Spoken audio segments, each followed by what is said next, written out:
I think about, man, I have to perform songs every single night or every other night. There are moments in a man's life when the weight of everything he has carried finally becomes too heavy to hide. For Bruno Mars, that moment came quietly, not on a stage with pyrotechnics and a sold-out crowd screaming his name, but somewhere between the silence of a Las Vegas hotel room and the kind of loneliness that fame never quite fills. At 39 years old, the man who had spent 3.5 decades performing for the world decided it was finally time to perform for himself, to stop smiling through the pain, to stop turning debt rumors into punchlines, to stop wearing a gold necklace backward so no one could read the initials on it. Bruno Mars, one of the most decorated artists in the history of recorded music, finally opened the door. And what was behind it changed the way millions of people understood the man they thought they already knew. To understand where Bruno is now, you have to go back to where Bruno began, because the beginning is more extraordinary and more heartbreaking than most people ever realized.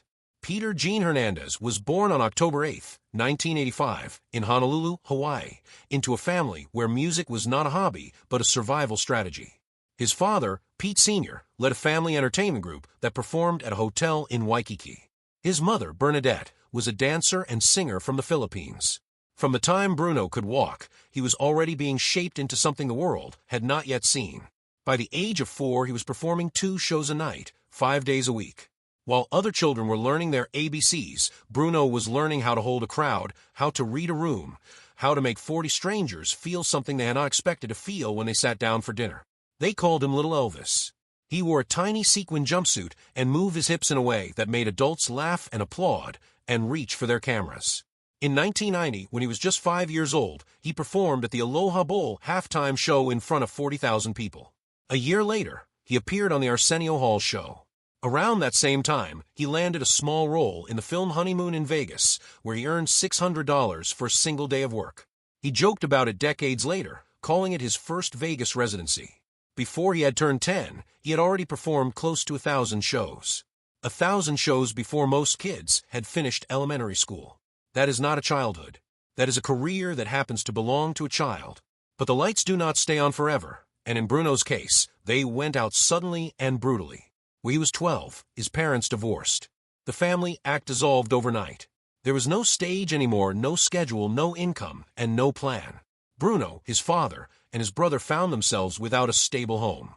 They slept where they could, sometimes in a 1993 yellow Cadillac parked on the streets of Waikiki, sometimes on rooftops. Once, for a stretch of time that Bruno has never been able to fully laugh about, they stayed in an abandoned bird exhibit at a zoo, where peacocks cried through the night like something out of a nightmare. They had no bathroom. They sneaked into hotel pools to wash themselves. Dinner was Spam musubi from 7-Eleven. For 5 months, they had no electricity, and Bruno practiced guitar by moonlight because there were no lights and no amplifiers and no money to pay for either. Kids at school noticed his thrift store clothes and made sure he knew they noticed. He said nothing. He kept going. He earned $75 a night impersonating Michael Jackson at local venues just to pay for demo tapes and bus fare. He was 13 years old and already had more discipline than most adults ever develop. That discipline carried him through every closed door that followed. In 2003, when music labels finally heard his demos and expressed interest, they told him he should be the next Ricky Martin. They wanted him to sing in Spanish, to be marketable as a Latin pop artist, to fit a box they already had sitting on a shelf. Bruno refused. He did not want to be someone else's idea of what he should be. So he built his own identity from scratch, starting with a name. He chose Bruno after the wrestler Bruno Sammartino, a name that felt solid and strong. He added Mars because a girl once told him he was so confident that he must have come from another planet. Bruno Mars. 2 words that felt like a stage built just for him. He arrived in Los Angeles in June 2003 at 18 years old with $600 in his pocket, 3 demo CDs in his bag, and his new name written on a luggage tag.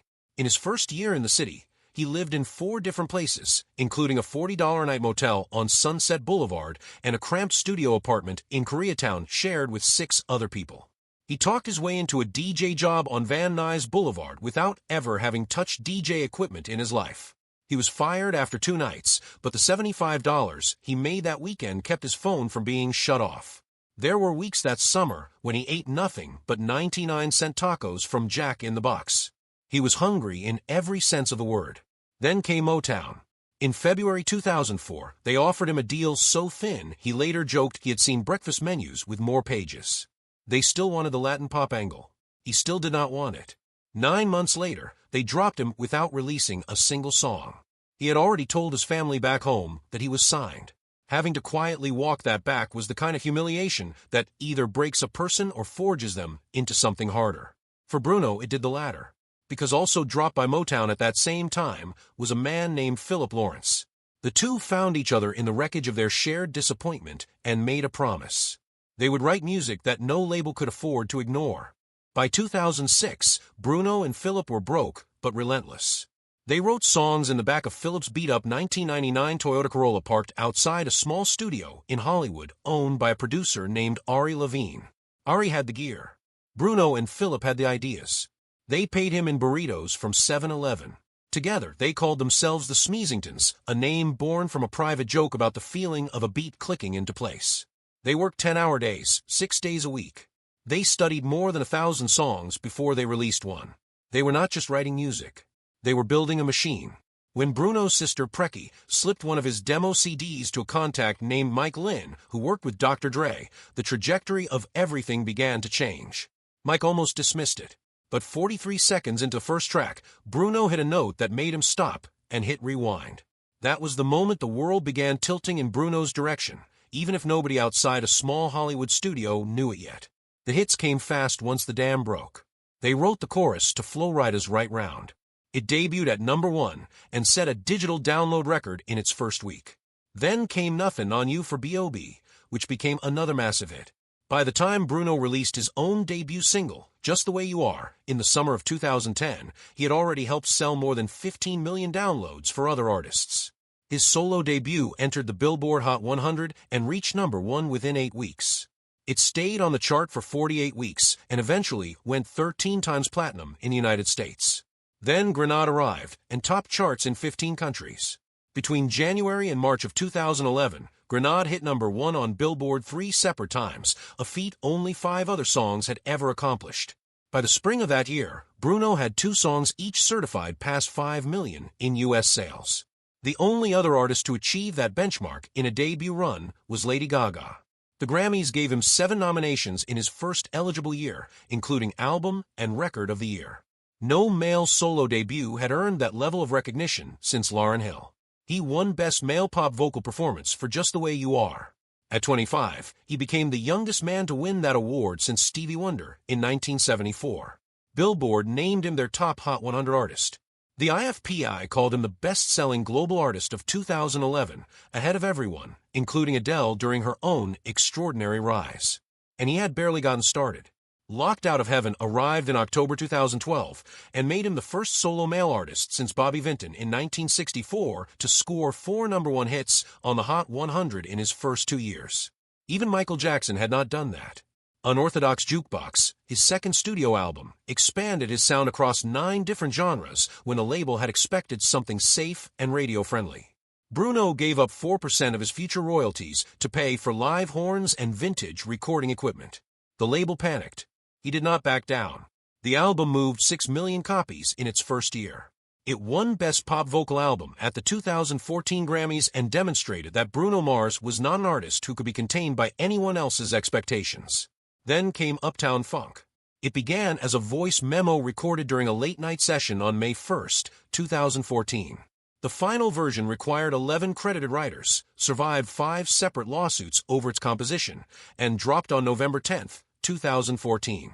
It went to #1 and stayed there for 14 consecutive weeks, the longest #1 streak of the entire decade until Old Town Road came along years later. In the United Kingdom, it passed 1 million in sales within 10 weeks, becoming the fastest-selling funk-influenced single since James Brown's I Feel Good in 1965. The song was everywhere. Delta Airlines reportedly saw a 37% spike in first-class drink orders the month it became their boarding music. The BBC used its tempo to teach CPR. A song about feeling good became, in some small measure, a tool for keeping people alive. When Bruno delivered the 9-track, 33-minute 24K Magic to his label in 2016, they were not impressed by its brevity. He was firm. He wanted it to feel like a 1990s party mixtape, something you could play from start to finish without ever reaching for the skip button. He got his way. At the 2018 Grammy Awards, the album swept the three most prestigious categories: Album of the Year, Record of the Year, and Song of the Year. It was only the second R&B album in the 21st century to accomplish that trifecta. He won 6 awards in a single night. The 24K Magic World Tour that followed ran from March 2017 through December 2018, covering 215 shows across 6 continents and earning $367.7 million in ticket sales, placing it among the top 10 highest-grossing tours in history. And then there was Silk Sonic, the project he built with Anderson .Paak that nobody fully believed was real until it was standing right in front of them. Late one night at Dolby Live in Las Vegas, Bruno stepped into a spotlight and announced that Silk Sonic was real. Seconds later, Leave the Door Open began to play. It reached number 1 within 4 weeks of its release and spent 2 months at the top of the charts.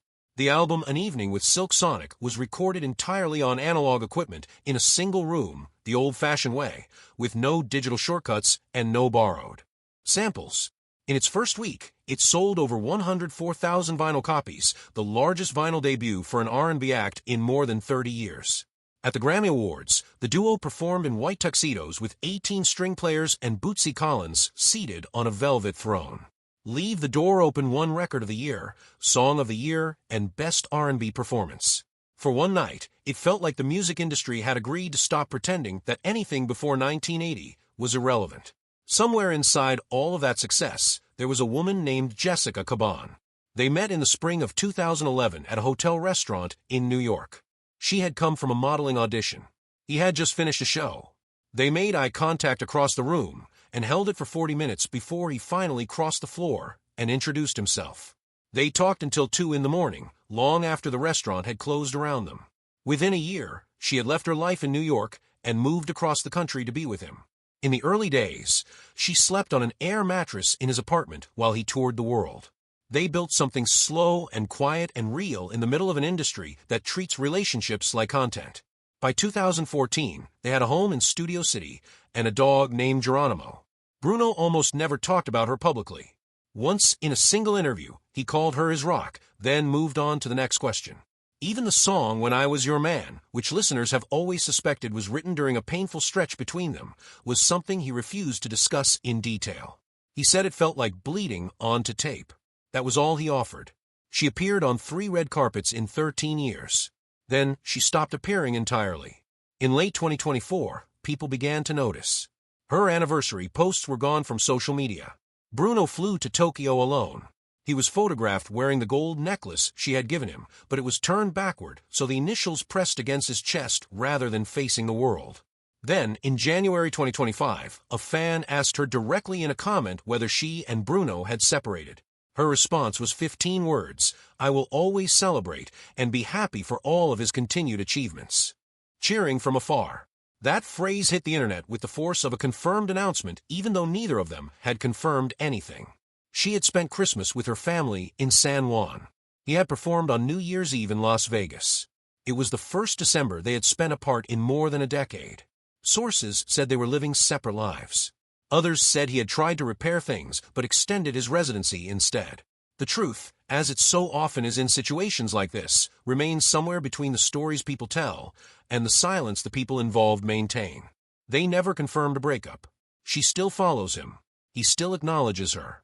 They still co-own the house. Some say the house is how they stay connected without having to say so out loud. And then there was the debt story. On March 15, 2024, a media outlet aired a segment claiming that Bruno Mars owed approximately $50 million to MGM Resorts as a result of accumulated gambling losses, and that his ongoing Park MGM residency was functionally a repayment arrangement. The claim cited no named sources. It did not matter. Within hours, it had spread across every gossip platform, every Reddit thread, every talk show green room in the country. The number $50 million landed in the public imagination with a kind of horrible perfection, the way certain rumors do when they fit too neatly into the story people already half believed about someone. Bruno had admitted years earlier that he started gambling before he was old enough to be doing so. He had mentioned once losing everything in a poker game. He sang about gold and wealth and excess while living in Las Vegas. The pieces clicked together for people even when they did not actually fit. MGM Resorts responded within days, not with vague corporate language, but with something unusually direct. They told major publications that Bruno owed them nothing. 2 words, no debt. They described their relationship with him as one built on mutual respect and called him one of the greatest live performers in the world. Their motivation was partly protective of him, and partly protective of themselves. A headline suggesting their biggest headliner was financially indentured to the casino would not sit well with investors or the public. Their denial was clear, consistent, and quickly picked up by outlets like Variety and Billboard. MGM stock price did not move. The financial world believed them. Bruno handled it differently. He turned it into material. During a show at Park MGM on April 12th, he paused in the middle of a performance, looked out at the crowd with a completely straight face, and said that ever since the $50 million story broke, his phone had gone quiet. He asked where his friends had gone. The crowd erupted. That single moment was clipped and shared, and watched more than 6.5 million times on TikTok within 24 hours. When Spotify announced in January 2025 that he had crossed 150 million monthly listeners, he reposted the announcement with a caption